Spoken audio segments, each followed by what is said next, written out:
Varahi silks వారి grand festive celebrations పొందండి 10,000 రూపాయలు ఆపై కొనుగోలుపై బంగారు నాణెం ఉచితంగా. అందరికీ నమస్కారం. నేను మీ చిలకమర్తి ప్రభాకర్ చక్రవర్తి శర్మ. అందరికీ మకర సంక్రాంతి శుభాకాంక్షలు. మన యొక్క పురాణాల ప్రకారం, శాస్త్రాల ప్రకారం సంక్రాంతి చాలా విశేషమైనటువంటి ముఖ్యమైన పండగ. భారతీయ జ్యోతిష్ శాస్త్ర ప్రకారం, మన సనాతన ధర్మం ప్రకారం మనకి సంక్రమణం అనేటువంటిది చాలా విశేషమైనది.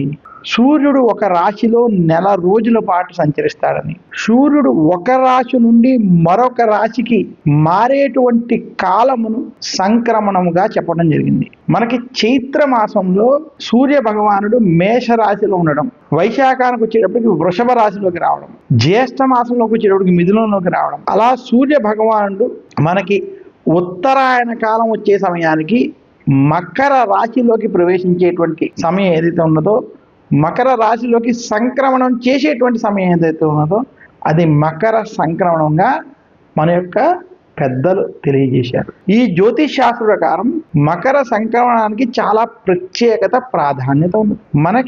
మన యొక్క సంవత్సరం మొత్తం 2 ఆయనములుగా విభజించారు, ఉత్తరాయణము, దక్షిణాయనము.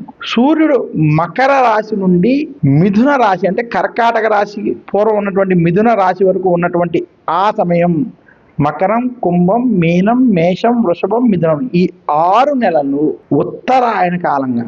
అలాగే సూర్యుడు కర్కాటక రాశి నుండి ధను రాశి వరకు, కర్కాటకం, సింహం, కన్యా, తుల, వృశ్చికం, ధనస్సు, ఈ 6 నెలలు దక్షిణాయనంగా చెప్పబడింది.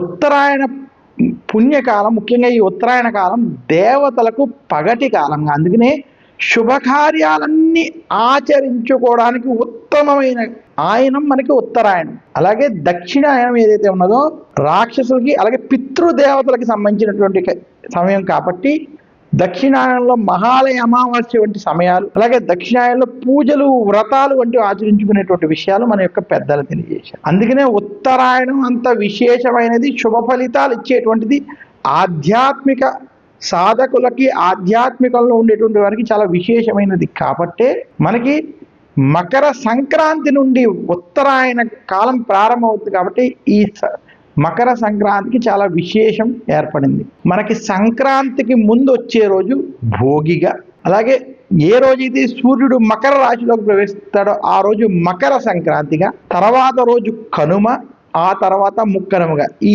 4 రోజులు కలిపి చేసుకునేటువంటి పండగనే సంక్రాంతి పండగ, పెద్ద పండగ అంటారు. ఈ సమయంలో ధాన్యము చేతికొచ్చేటువంటి సమయం కాబట్టి మన యొక్క పూర్వీకులంతా కూడా 2 పంటలు వేసుకునేటప్పుడు, ముఖ్యంగా ఈ సంక్రాంతికి చేసుకునేటువంటిది ముఖ్యంగా ధాన్యం ఇంటికి వచ్చేటువంటిది కాబట్టి ఇది చాలా విశేషమైనటువంటి పండుగ. అసలు మకర సంక్రాంతి రోజు, అలాగే భోగి, మకర సంక్రాంతి, కనుమ, ముక్కనుమ, ఈ పండుగలలో అసలు ఏమి చెయ్యాలి, ఎటువంటివి ఆచరించాలి అని మన యొక్క పెద్దలు తెలియజేసినటువంటి అంశాలు మనం చూద్దాం. మకర సంక్రాంతి, ముఖ్యంగా మకర సంక్రాంతికి ముందు రోజు భోగి.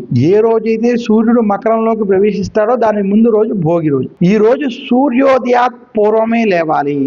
తెల్లవారుజామున 3:30, 4, 4:30 ఈ సమయంలో బ్రహ్మ ముహూర్తంలో భోగి మంటలను వెలిగించాలి. మన యొక్క పూర్వీకులు ఈ రోజు నుంచే, ఉత్తరాయణం ప్రారంభం నుంచే కొత్త సంవత్సరంగా కూడా భావిస్తూ ప్రతి సంవత్సరం ఇంట్లో పాడైపోవడానికి సిద్ధంగా ఉన్నటువంటి వాటిని, ముఖ్యంగా చెక్కతో చేసినటువంటి వాటిని ఏవైతే ఉపయోగకరంగా లేవో అవి తీసేసి కొత్త వస్తువులను కూడా తెచ్చుకోవాలనేటువంటి సాంప్రదాయాన్ని ఇందులో పెట్టారు. అందుకనే భోగి రోజు ముఖ్యంగా ఆవు పిడకలు, కొంత కర్రలు వంటి వాటిని ఉపయోగించి అక్కడ భోగి మంటలను వేయడం, ఆ భోగి మంటల్లో అగ్ని దేవతల్ని, సూర్యుడిని స్మరించుకోవడం, ఆ భోగి మంటలు వెలిగించిన తర్వాత ఏదైతే విభూతి భస్మం మనకి వస్తుందో దాన్ని ధరించడం మన సనాతన ధర్మంలో పెద్దలు అందించినటువంటి గొప్ప విశేషం. ఇంకా సూర్యుడు మకర రాశిలోకి ప్రవేశించినటువంటి సమయాన్ని మకర సంక్రాంతిగా మనం చెప్పుకున్నాం. అలా సూర్యుడు మకర సంక్రమణం జరిగినటువంటి రోజు గనక తెలిసి గాని తెలియక గాని సూర్య నారాయణమూర్తిని ఈ రోజు పూజించినటువంటి వారికి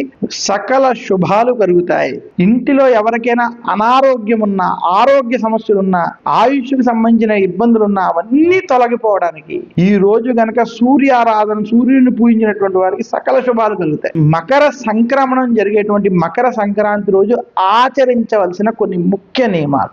మకర సంక్రాంతి రోజు సూర్యోదయానికి పూర్వమే పుణ్య నదీ స్నానం ఆచరించమంది శాస్త్రం. ఈరోజు గంగా, గోదావరి, కృష్ణ, కావేరి, యమున వంటి పుణ్య నదుల్లో స్నానం ఆచరించడం, పితృదేవతలకి తర్పణాలు వంటి వదలడం చాలా విశేషం. ఇలా కుదరని పక్షంలో ఇంటిలో అయినా సరే తల స్నానాన్ని ఆచరించాలి. ఈ రకంగా ఈరోజు తల స్నానాన్ని ఆచరించి కొత్త బట్టలను ఈరోజు ఖచ్చితంగా కట్టుకోవాలి. అలాగే ఈరోజు ముఖ్యంగా ఇంటి ఇలవేల్పుని పూజిస్తూ సూర్యనారాయణమూర్తిని పూజించమంది శాస్త్రం. బెల్లంతో పరవాన్నాన్ని వండాలి, పాయసం కాదు. ఇక్కడ బెల్లం పరవాన్నాన్ని వండి సూర్యనారాయణమూర్తికి నివేదన చేయాలి. ముఖ్యంగా ఆవు పాలు, ఆవు నెయ్యి, బెల్లము ఈ మూడిటితో ఏ వ్యక్తి అయితే పరవాన్నాన్ని చేసి దాని మీద కొంత తేనె వేసి సూర్యనారాయణమూర్తికి గనక సమర్పించి వారికి అవకాశం కుదిరినట్లయితే సూర్య నమస్కారాలు వంటివి చేయడం, సూర్యాష్టకం వంటివి పఠించడం, ఆదిత్య హృదయం వంటివి పఠించడం, వేదం నేర్చుకున్నటువంటి వారైతే అరుణం వంటివి పారాయణం చేయడం చేత సకల శుభాలు కలుగుతాయి. ఈ రోజు ఎవరైనా కానీ తెలిసి కానీ తెలియక కానీ తతో యుద్ధ పరిశ్రాంతం సమరే చింతయా స్థితం రావణం చాకృతో దుష్ట యుద్ధాయ సంపస్థితం దైవతైశ్చ సమాగమ్య ద్రష్టుమభ్యాగతోరం ఉపగమ్య బ్రవిద్రామ అగస్త్యో భగవాన్ ఋషి అనేటువంటి ఆదిత్య హృదయాన్ని ఈరోజు పారాయణం చేయడం వల్ల వారికి సకల కోరికలు నెరవేరుతాయి, శత్రునాశనం జరుగుతుంది. అందుకనే స్పష్టంగా చెప్తారు ఆదిత్య హృదయంలో, రామ రామ మహాబాహో శృణుగుహ్యం సనాతనం ఏన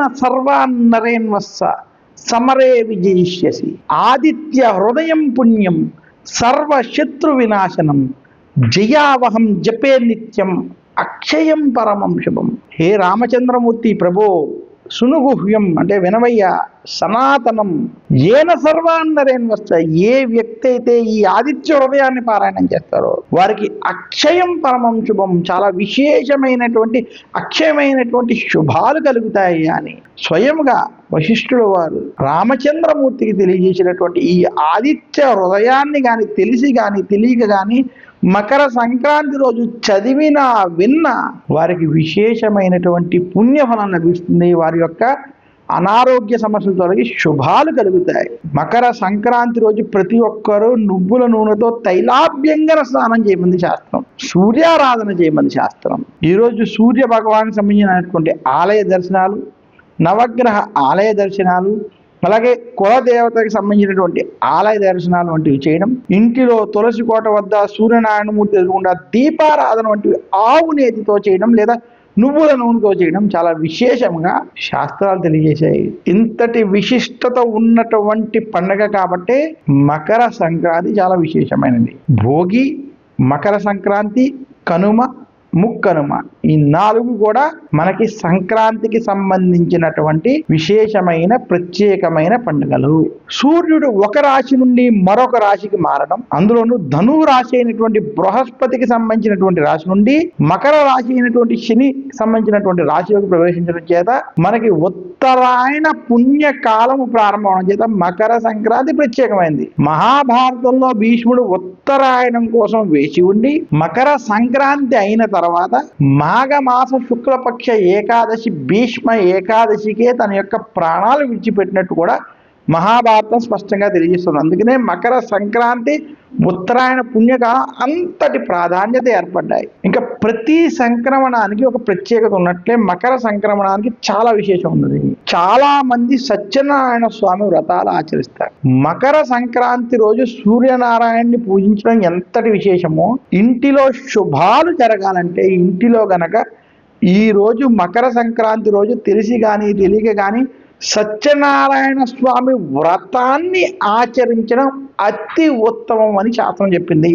ఈ రోజు ఏ వ్యక్తి అయినా మకర సంక్రాంతి రోజు సత్యనారాయణ స్వామి వ్రతాన్ని కనుక స్వగృహమునందు కానీ, గోశాల యందు కానీ, దేవాలయాల యందు కానీ, అన్నవరం వంటి క్షేత్రముల యందు కానీ ఆచరించినట్లయితే దానికి విశేషమైన ఫలితం ఉంటుంది. అందుకనే సత్యనారాయణ స్వామి వ్రత కథలో ఆ వ్రతాన్ని ఎప్పుడు ఆచరించవచ్చు అన్నప్పుడు ఇంటిలో శుభకార్యాలు చేసుకునేటప్పుడు కొన్ని పర్వదినాలు, ముఖ్యంగా మాఘ పౌర్ణమి, వైశాఖ పౌర్ణమి, కార్తీక పౌర్ణమి, అలాగే శ్రావణ మాఘ వైశాఖ కార్తీక ఏకాదశి వంటి తిథులు చెబుతూ సూర్య సంక్రమణం జరిగేటువంటి సమయాల్లో ఆచరించడం అతి ఉత్తమంగా చెప్పారు.